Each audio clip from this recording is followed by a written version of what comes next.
মন যেহেতু ভালো না লাগে না, তো একটাই কাজ করো, ব্যাগ গুছিয়ে নাও আর সঙ্গে নিয়ে নাও বন্ধুদেরকে, আর বেরিয়ে পড়ো পাহাড়ের উদ্দেশ্যে।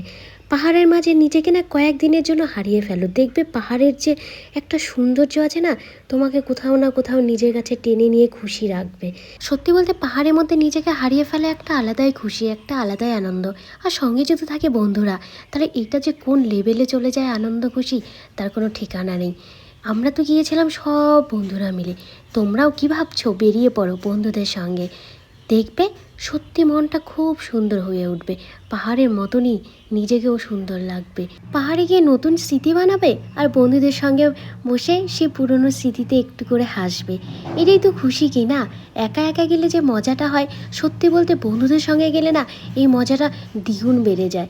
আর একসঙ্গে ওই যে একটু বসে আড্ডা মারা, একটু ছোটোবেলাকার কথা মনে করা, একটু হাসি ঠাট্টা, এটাই তো আনন্দ, এটাই তো খুশি। আর তার সঙ্গে থাকছে পাহাড়। রাতের বেলা পাহাড় দেখে আমার তো একটাই কথা মনে পড়ে, ওই ছোটোবেলার আকাশে দেখা তারাগুলো যেন হাতের কাছে চলে এসেছে। সত্যি বলতে রাতের অন্ধকারে পাহাড় দেখার মজাই কিছু।